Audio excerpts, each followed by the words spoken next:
que me impressiona aqui em Massada, sobretudo, é essa decisão humana que aqui foi tomada.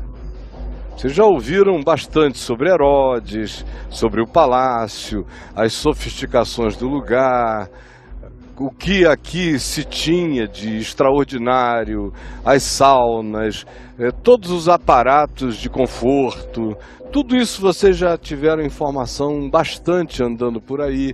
Vocês já tiveram a informação do cerco romano, de como esse cerco foi horroroso, como eles tiveram que sobreviver anos aqui em cima, vendo todos os dias, um dia a menos de existência deles acontecer, até que, enfim, a rampa ficou pronta. E quando a rampa ficou pronta de acesso, porque até então essa fortaleza era inexpugnável, quando a rampa ficou pronta, eles sabiam que o dia seguinte era o dia da morte. Aí surge a necessidade de se tomar uma decisão. E a decisão é a mais dramática de todas as decisões. Uma decisão que, graças a Deus, nenhum de nós aqui jamais teve que tomar. É uma escolha de Sofia coletiva. Vamos viver e ver os nossos filhos sobreviverem, quem sabe, como escravos, ou até como eunucos, ou castrados. Nossas mulheres vão ser estupradas quando esses soldados romanos entrarem aqui. Depois de anos e anos de cerco com as legiões aqui à volta, o general Silva cercando, planejando a entrada, eles não iam chegar aqui e dizer: ô gente, vamos descer. Já tiraram tempo demais da gente, chega, vamos embora. Era muito pior do que os sérvios fizeram com os bósnios. Era muito pior do que a gente pode imaginar. Era estupro de todos os tipos. Estupro de mulheres, estupro de crianças, pedofilia, escravidão, morte dos que resistissem. Muitos não aguentariam e tentariam resistir. De modo que a angústia é indizível. Eu não tenho palavras, nem emoções, nem sentimentos para entender essa agonia, graças a Deus. Eu já sofri algumas agonias horrendas na vida. Algumas que fazem você ter vontade de desistir de viver. Mas nenhuma delas, nem de longe, se compara a uma situação dessa. De eu estar aqui em cima com a minha mulher, meus filhos, nora, genros, netos e os meus amigos. Amigos de fé, amigos de vida, amigos de convívio, amigos de comunhão, amigos de ideal, amigos de sonho de liberdade, sobrevivendo anos, esperando dia após dia o momento em que seria o último, até que chega o último dia, o último momento, a última noite das vidas deles, com toda a consciência possível de que seria assim e que não seria de outro modo. E eles se reuniram. Eu não sei se o texto foi lido. O texto está aí? O texto que eles escreveram, você tem o texto? Não? O texto que foi escrito e que eles deixaram para trás e que o Flávio Joséfos transcreve na íntegra nas antiguidades, é um texto de uma força humana, de uma poesia visceral horrenda, desgraçada, de dor. E o texto conclui-se dizendo que depois de todas as ponderações e todos os arrazoados e todas as variáveis de reflexão e todas as possibilidades de pensamento ético que eles podiam ter desenvolvido, eles chegaram a uma única conclusão. E chegaram pelo voto democrático, sem nenhuma imposição, sem nenhum decreto, eles resolveram voltar. Se entregar-se-iam vivos às mãos dos romanos, para que daí em diante acontecesse o que quer que viesse a acontecer. E eles sabiam perfeitamente o que haveria de acontecer, porque já vinha acontecendo. Os romanos não eram novidade para eles. Eles já conviviam com os romanos desde o ano 60 antes de Cristo. Portanto, eles já tinham 120, 130 anos de convívio direto com os romanos. E a cruz, por exemplo, que foi usada para matar Jesus, não foi um invento específico, singular, aplicado a Jesus, era algo comum. Há historiadores que nos dizem que houve momentos em Israel, naquele período, quando Jesus estava crescendo como menino e adolescente, houve momentos em que 500 pessoas foram crucificadas de uma vez só e espalhadas em trilhas pelo caminho, da Galiléia para Jerusalém, para que toda pessoa que passasse visse o crucificado. E não era uma morte rápida. Vocês lembram que no Evangelho, uma das estupefações da narrativa é que Jesus tenha morrido tão rápido. Por uma outra razão, eu falarei sobre isso mais adiante em Jerusalém. Morreu rápido, mas era uma morte que podia demorar 24 horas, 48 horas. Tinha gente que suportava até 72 horas pendurada, sufocada, gritando, agonizante naquele madeiro. Eles sabiam que no mínimo a punição era aquela. E quando aquela era a punição, antes de que ela assim se manifestasse, ela vinha caracterizada por todas as formas de abusos e de estupros e de humilhação humana. Os homens eram transformados em objeto indescritivelmente desvalorizados e as mulheres completamente ignominizadas pela ação deles. E os filhos? Eles olharam para o cenário e disseram: isto é o inferno que nos aguarda. E quando você tem uma situação na qual algo na existência é infinitamente pior do que a vida, nesse dia, nessa hora, você quer morrer. Foi o que disse o Søren Kierkegaard, com uma sabedoria extraordinária. Ele disse basicamente que quando a pior coisa que você conhece na existência, na vida, a pior coisa que você encontra é a morte, você quer viver. Quando o pior que você conhece na existência é o morrer. Mas quando na existência a pior coisa que você conhece é a vida, nesse dia você quer morrer. É por isso que eu nunca consegui compreender desde garoto essa importância toda que a religião cristã passou a dar ao suicídio. Porque, sinceramente, eu nunca vi ninguém se suicidar por se suicidar. Eu tenho visto suicídios acontecerem a minha vida toda. Eu já tive gente na minha família que se suicidou. Eu tive um tio cristão, piedoso, homem bom, que eu amava profundamente, que todos os dias me cumprimentava desde que eu nasci, me colocando no colo e pondo na minha mão uma balinha de hortelã. Toda vez que eu chupo hortelã, virou um sacramento. O gostinho de hortelã me lembra o tio Lucilo, o irmão da minha mamãe. Mas ele nasceu com uma carga de sífilis horrível do meu avô, Firmino, pai da minha mãe, que tinha sido um homem devasso numa época em que não tinha penicilina, não tinha bezetacil, não tinha nada disso. Gonorreia dava e se impregnava sífilis, matava como ebola naqueles dias, e quando pegava era altamente destrutivo. E ele trabalhava na marinha mercante.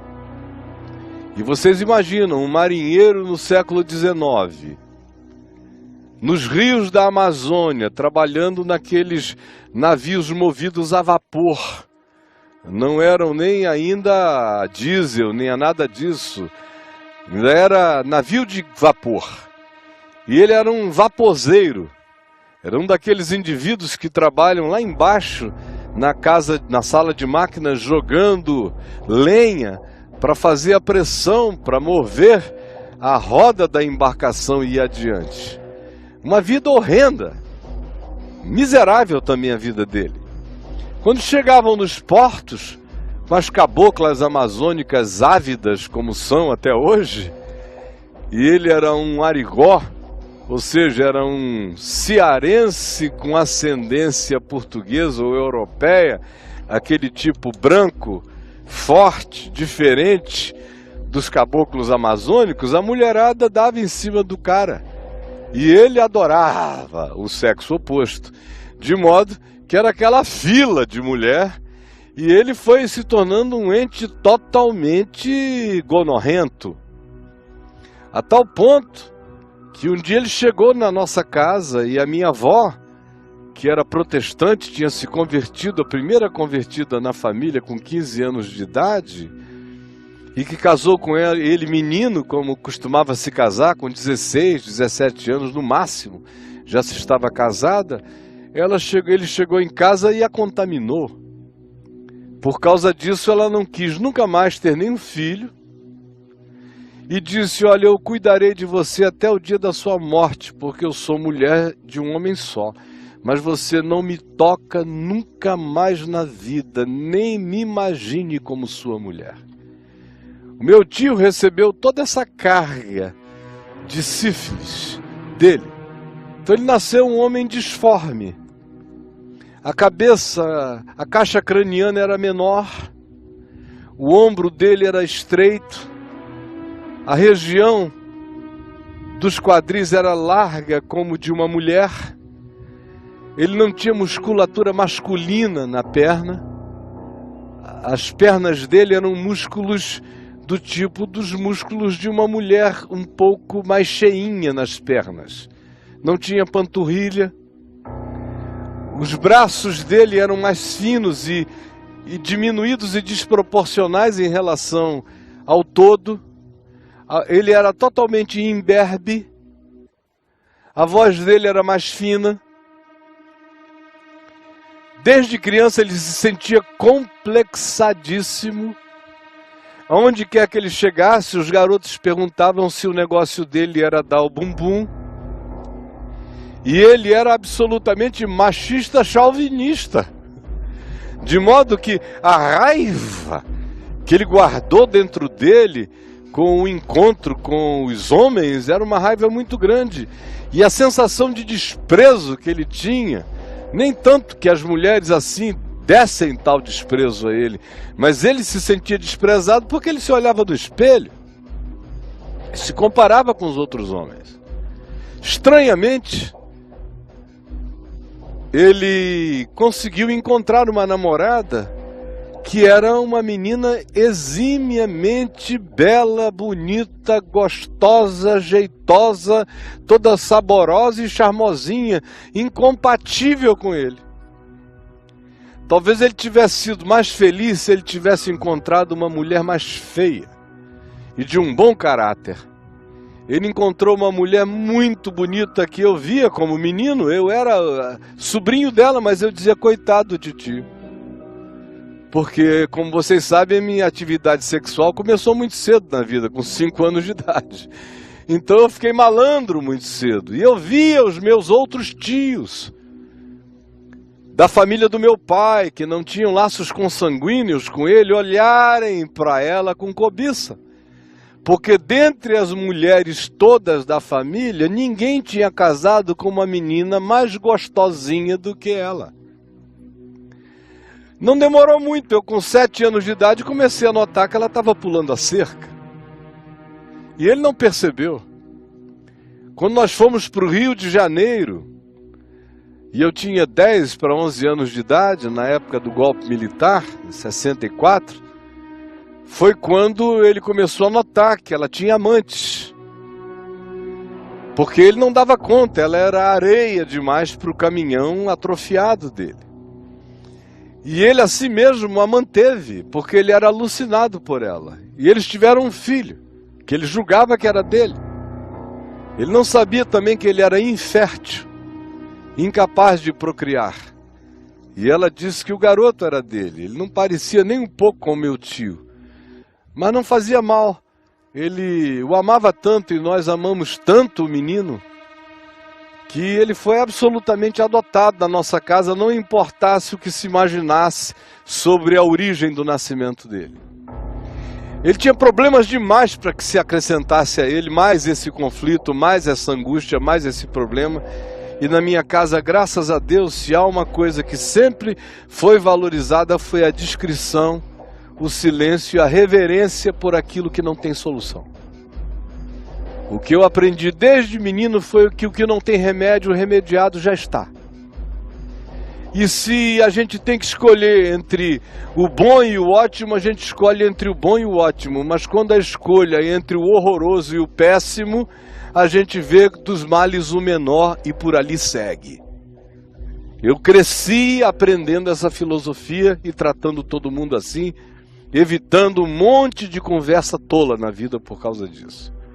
Pois bem, quando ele ficou sabendo das traições dela, ele enlouqueceu.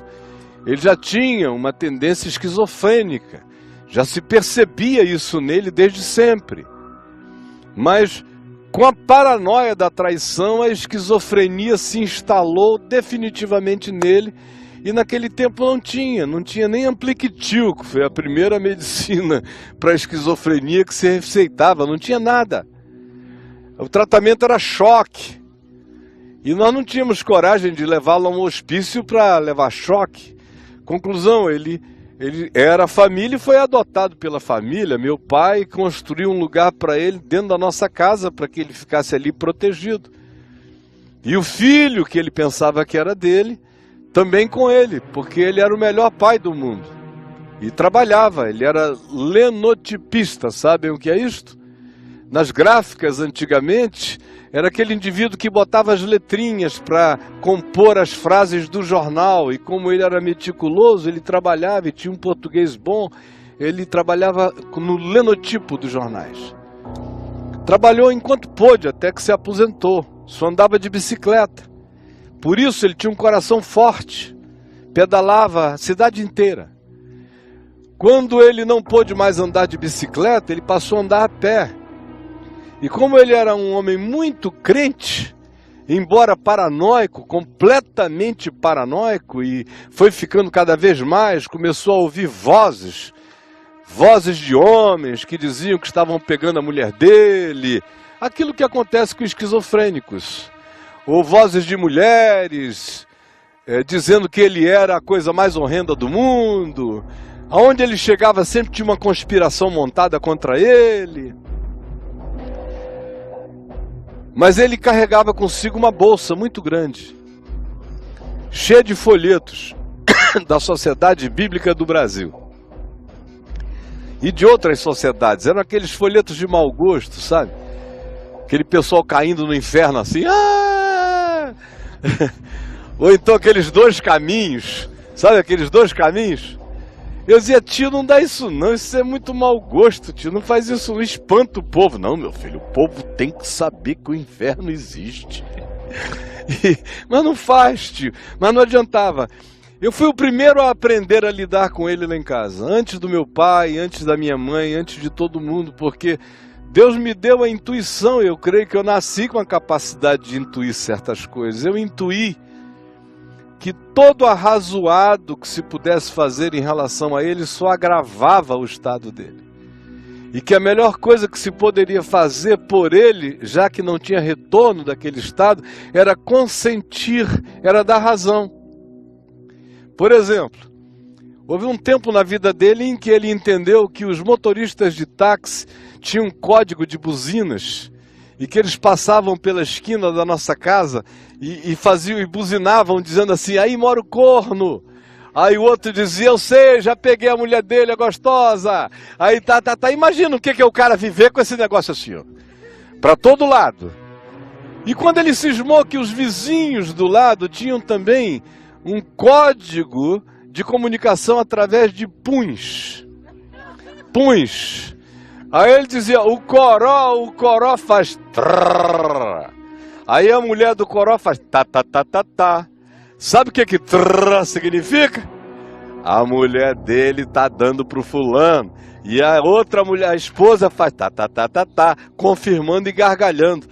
Aí ele dizia: Caio Fábio, esse povo não me deixa em paz. Eu digo: tio, é verdade. Esse povo é uma miséria. Agora fala o seguinte: larga pra lá também, ó. Pá, solta, manda ver, responde, tio. Responde. Aí você quer ajuda, eu vou contigo. A gente responde. Pá. Aí ele começava a rir. Eu mudava de assunto. E o assunto se dissolvia. Toda vez que ele vinha com uma conversa dessa, eu entrava na dele, dava toda a razão e o assunto morria em 2 minutos. Até que o pessoal de casa aprendeu a lidar com aquilo. Pararam de tentar provar que não era verdade. Quando eu cheguei aos meus 18 anos e me converti, comecei a ler livros de psicologia, de psiquiatria, que ainda eram livros muito básicos naquele tempo. E aí eu comecei a aprender sobre esquizofrenia, sobre adanacromo, que alguns esquizofrênicos produziam adanacromo por efeito da esquizofrenia psíquica, outros tinham uma esquizofrenia orgânica que gerava uma desordem psíquica. Então foi ficando muito mais claro para mim como lidar com ele e ajudar a família toda a lidar com a situação. Ele não teria se suicidado se não tivesse quebrado o pé aos 78 anos de idade. Porque enquanto ele andava, ele estava em movimento e atividade e se sentindo útil, carregando a bolsa enorme dele de folhetos, que com o passar do tempo foram melhorando. Ele foi trocando pelos da Edições Paulinas, que era um papel couché, só com textos bíblicos e imagens mais bonitinhas. E eu dizia: esse aí é melhor, tio, pode dar para todo mundo esse aí. Mas aqueles perversões não dê não. E ele era louco. Quando eu estava na cidade, onde quer que eu pregasse, ele saía pela cidade inteira convidando todo mundo, dizendo: meu sobrinho vai pregar. E era enlouquecido por mim e eu tinha profunda veneração por ele. Aí o pezinho dele quebrou, ele não pôde mais andar, não pôde mais sair. Ele tinha um coração forte, organicamente falando. Teve que ficar numa cadeira de rodas e a cadeira de rodas o foi deprimindo. Era o ano de 98, veio a história veio o meu divórcio seguido do dossiê Caimã. Eu fui incluído em princípio em lei de segurança nacional pelo governo brasileiro. E o Nilo Batista, meu amigo e advogado, disse: olha, Caio, vai acontecer nada.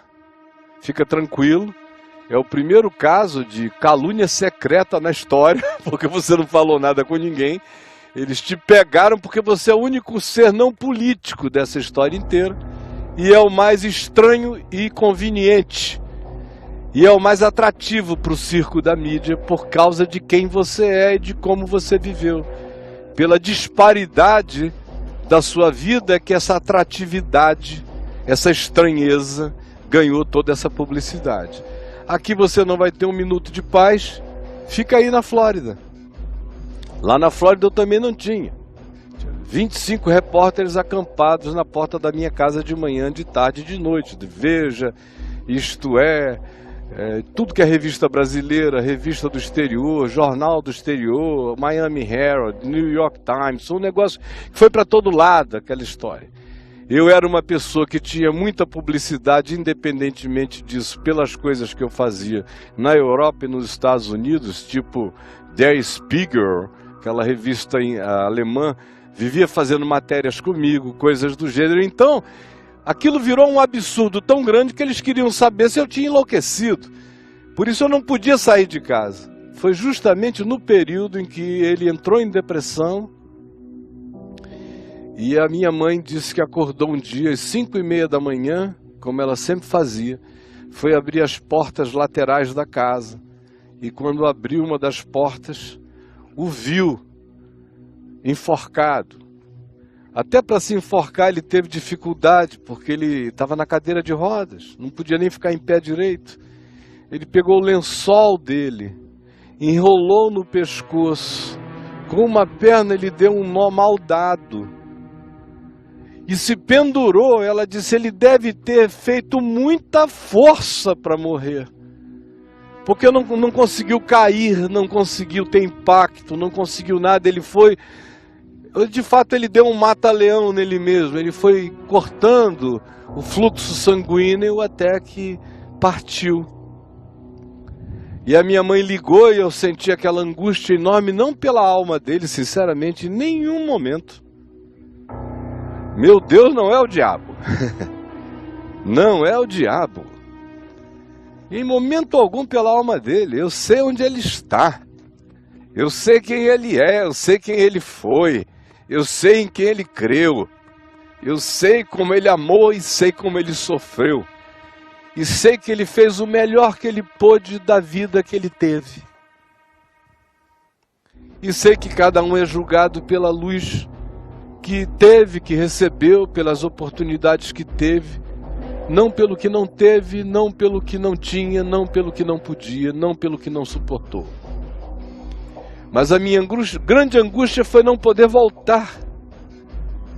Eu queria ter tido o privilégio de beijá-lo e de sepultá-lo. E eu não pude, e fiquei lá. Então eu estou dizendo isso apenas para que a gente não fique filosofando sobre suicídio.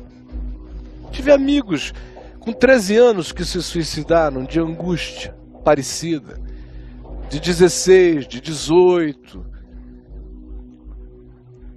De vez em quando alguém me escreve, uma mãe desesperada por um filho esquizofrênico que não aguentou a angústia da vida e abraçou a morte. E eu peço sempre a Deus a graça de consolar e de ajudar essas pessoas. Não há da minha parte jamais nenhum estímulo nessa direção. Todo mundo é convidado à vida. E uma vez a Adriana e eu estávamos andando na direção de Niterói, atravessando a ponte, há uns 12 anos atrás, quando ela ouviu uma voz de Deus no coração dela dizendo, todo aquele que ama a morte não tem parte comigo. E eu criei profundamente naquilo porque é o espírito do Evangelho que assim ensina.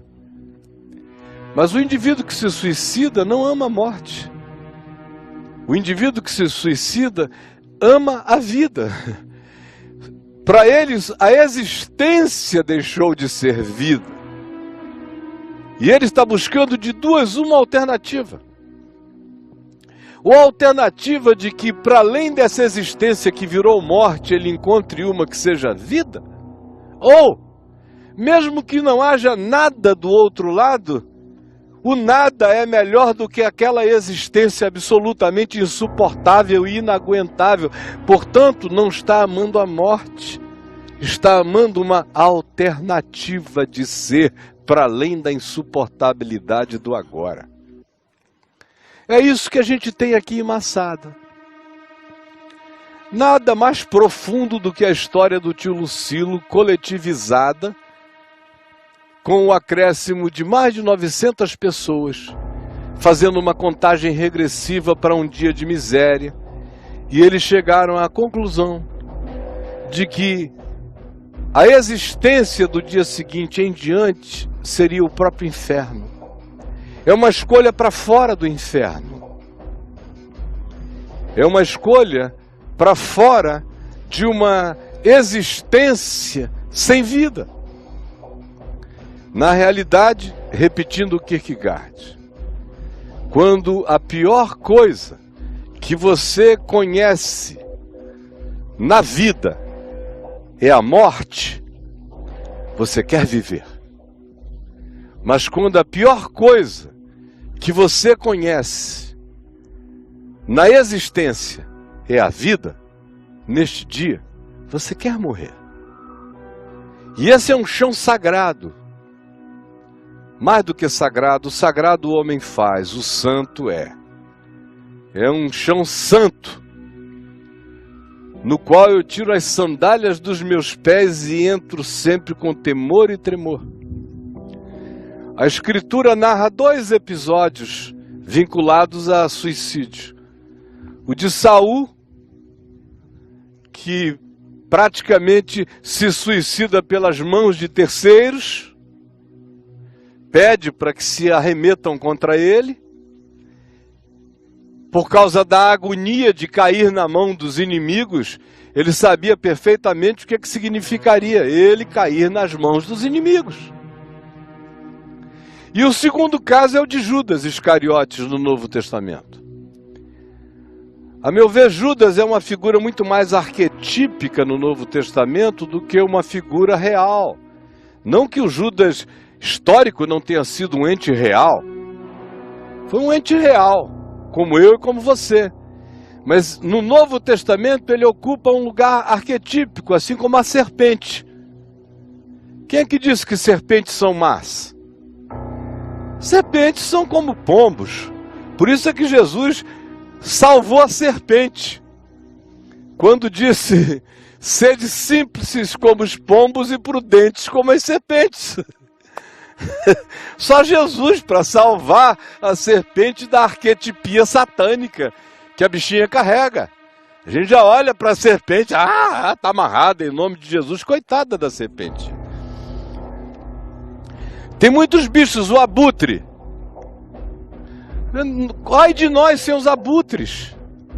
Eles são os lixeiros da terra, são os grandes ecologistas planetários, são os abutres.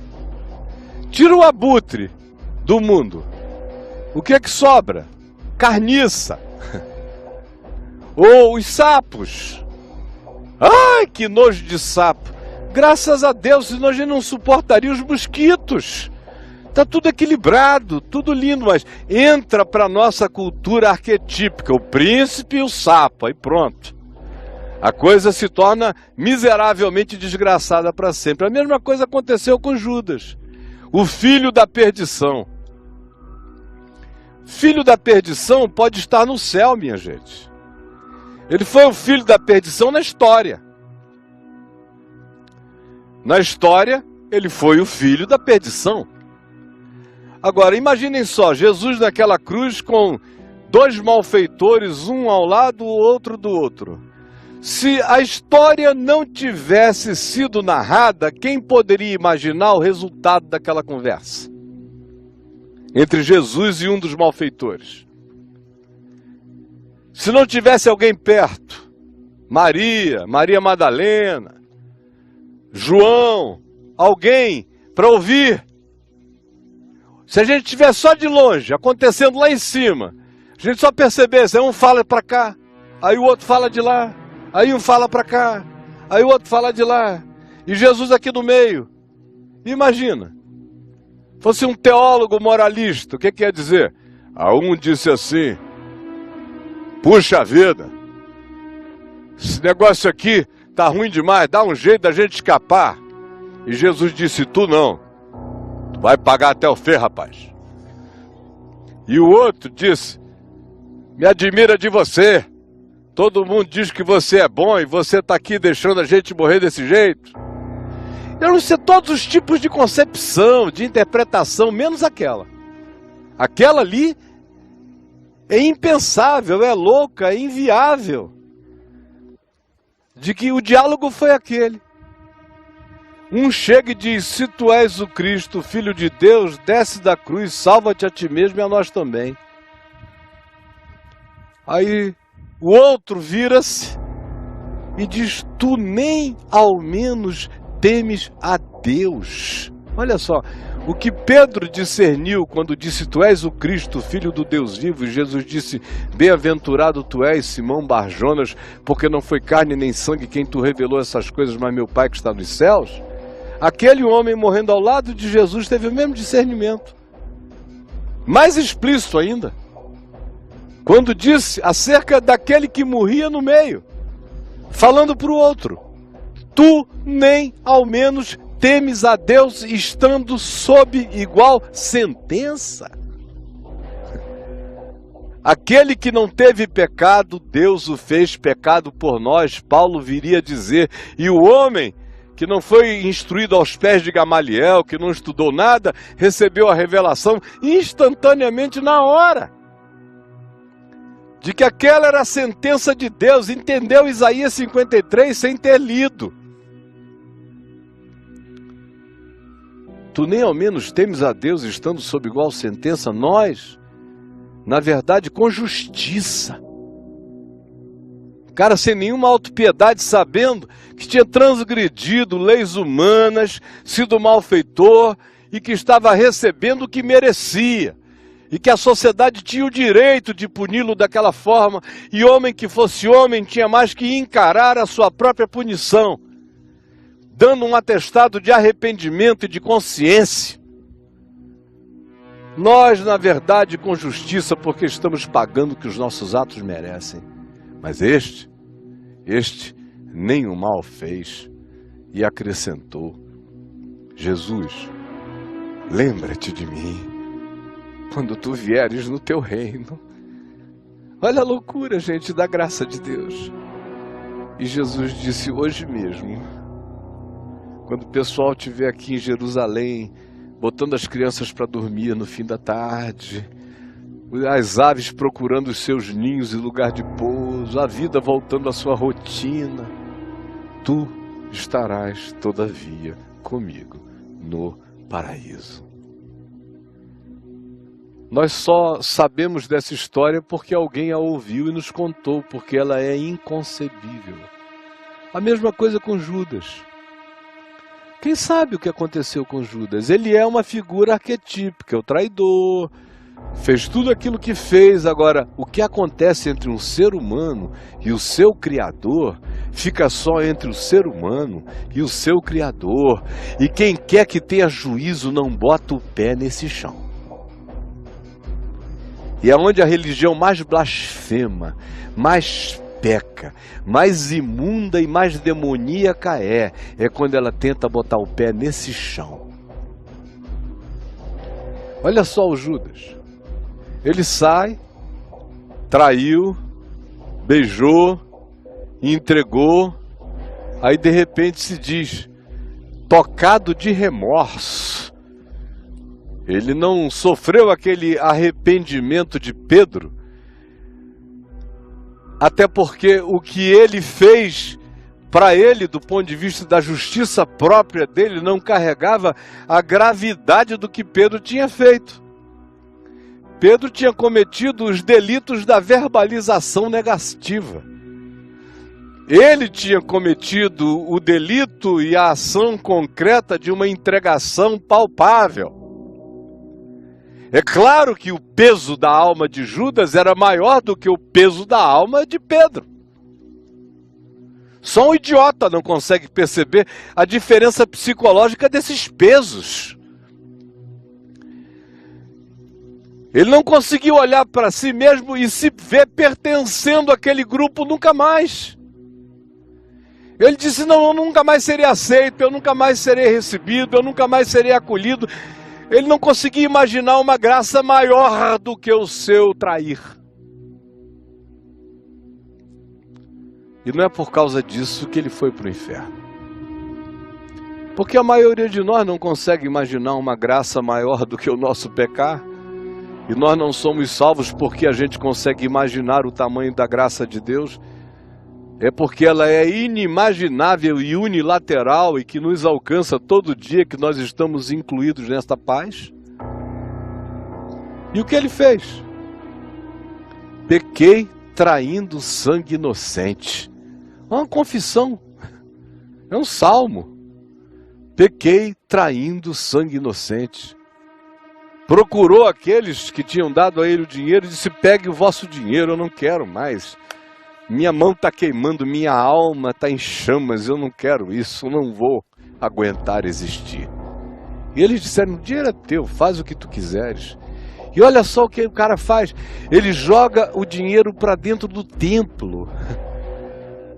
A revolta dele com aquele aparato de morte, de religião, de conspiração é tão grande que ele pega o dinheiro e joga para dentro, para o covil de salteadores, arremessa as moedas de prata. E enforcou-se em Alcedama, nós vamos passar por lá, está na beirada do Monte de Sião. E a corda quebrou. A gente fica sabendo disso, foi Judas e enforcou-se. Mas é em Atos que a gente fica sabendo que a corda partiu. Porque diz que derramaram-se-lhe as entranhas. Quando você chegar em Alcedama, você vai ver como é um abismo cheio de pedras. Provavelmente ele se enforcou, a corda partiu, ele caiu e as pedras foram cortando do ventre dele, de modo que lá embaixo ele apareceu morto com todas as suas vísceras para fora, o que para mim é de um significado sacrificial extraordinário.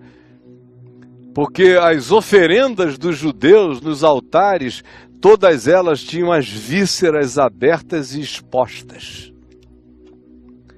Eu olho para Judas em duas perspectivas. Na perspectiva histórica, ele é o filho arquetípico da perdição.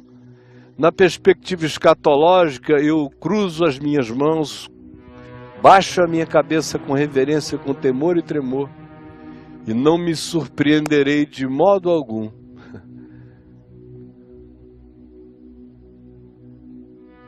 se ele estiver aonde a religião não admite que ele possa estar.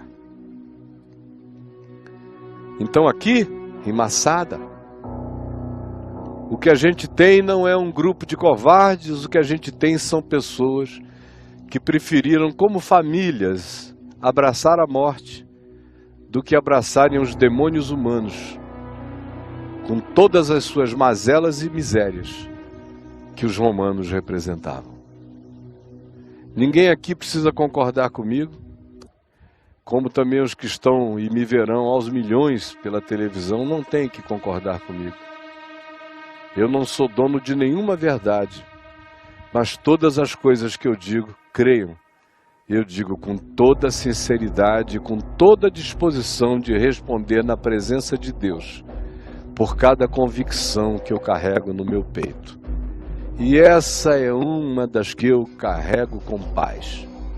Aí tem gente que me escreve dizendo: Caio, não aguento mais, posso me suicidar? Sabiam? Quase todo dia alguém me escreve: Caio, eu não aguento mais, posso me suicidar? Eu digo: não, meu irmão, pode não. Me dá o teu endereço que eu vou aí e te encho de cacete. Não pode se suicidar. Agora, se a mãe dele me escrever, dizer ele não aguentou e se matou, eu consolo a mãe dele. Digo: a senhora não entra em desespero. Porque o segundo Adão é maior do que o primeiro. E porque a cruz é maior do que qualquer forca. Se houver uma forca maior do que a cruz, Jesus não venceu. Senhor Jesus, por favor, permite que essa estada aqui tenha dilatado a compreensão do teu amor, da tua graça em nós, não para que nós nos entreguemos ao espírito da morte, porque aquele que ama a morte não tem parte contigo. Dá-nos, ao contrário, vontade de viver, coragem de ser e um coração cheio de compaixão para compreender, para ser misericordioso, para ser generoso, para ser quebrantado, para ser silencioso e para andar com temor e tremor no chão do mistério, que só cabe entre ti e a consciência de um ser humano. É o que eu te peço, em teu nome, Jesus.